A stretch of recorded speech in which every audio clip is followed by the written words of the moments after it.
현재 한국이 이미 일본을 앞질렀다는 해외의 전망들이 쏟아지고 있습니다. 하지만 국제기구와 전문가들의 객관적인 분석임에도 불구하고 일본인들은 전망이 잘못되었다는 의견을 나누고 있습니다. 심지어 한국이 로비를 해서 이런 전망들이 보도되고 있는 것이라는 의견도 찾아볼 수 있었는데요.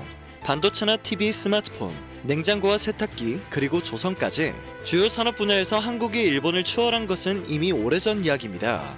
과거 일본은 이러한 주요 산업들로 세계를 휩쓸었던 적이 있었지만 선두주자의 자리를 모두 한국에 내준 상태입니다. 얼마 전 새로운 미래 핵심 산업으로 떠오르는 전기차 배터리 산업에서도 한국에게 밀리고 말았죠. 일본은 자동차 산업이나 소재 부품 분야에서만 명맥을 간신히 유지해 나가고 있습니다.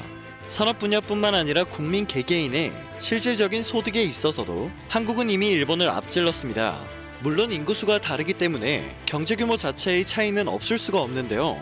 지난 반세기의 추세를 이어가거나 통일이 되는 경우 경제규모마저 일본을 능가할 것이라는 해외의 전망도 쉽게 찾아볼 수 있습니다.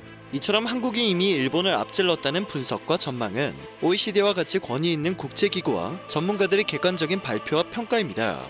그러나 우리나라의 경우 보수 언론들의 파워가 상대적으로 매우 강한 편에 속해서 그런지 일본을 능가할 것이라는 해외의 전망은 한국 언론에서 크게 부각되지 않고 있습니다. 자연스럽게 이런 사실을 접하지 못한 한국인들도 많은 상황이죠. 때문에 1년 전 한국인들은 일본이 무역보복 수출 규제를 감행했을 때 크게 우려를 하며 겁을 먹기도 했습니다. 일본이 한국보다 훨씬 앞서 있는 경제대국이라는 인식이 뼛속까지 고정관념처럼 박혀 있었기 때문이었죠. 특히 이런 인식은 젊은 세대보다 중장년 세대에 폭넓게 퍼져 있는 것으로 조사되었습니다. 젊은 세대는 대부분 한국이 일본과 비슷하게 잘 사는 나라라고 인식하는 경우가 많으며 오히려 툭하면 짜증나게 한국의 심기를 건드리는 성가신 나라라고 인식하고 있다고 하는데요. 이전에는 이러한 젊은 세대들의 인식이 근거 없는 자신감이라는 말도 있었습니다. 하지만 이제는 이런 인식이 절대 근거가 없지 않게 되었습니다. OECD 발표를 먼저 살펴보면 구매력 평가지수 환산 1인당 GDP에서 한국은 2017년 일본을 앞질렀고 2018년에는 격차가 772달러까지 벌어지게 되었습니다. 2019년의 잠정치는 다시 역전되었다고는 하지만 한국이 성장률에서 계속 앞서가고 있는 상황이기 때문에 한국이 다시 일본을 추월한다는 것이 전문가들의 분석입니다.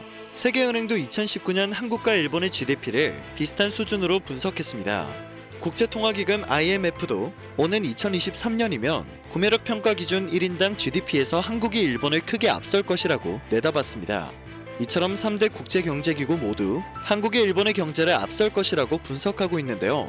세 가지 분석을 종합해봤을 때 경제가 역전되는 시점은 2020년 전후로 계산해 볼 수 있었습니다. 참고로 한국의 GDP 규모는 1970년 일본의 23분의 1에 불과했습니다. 한국이 일본을 앞설 것이라는 전망이 더 뿌듯하고 신기하게 느껴지는 이유입니다. 국가신용 등급에서도 일본은 한국의 추월을 당했습니다.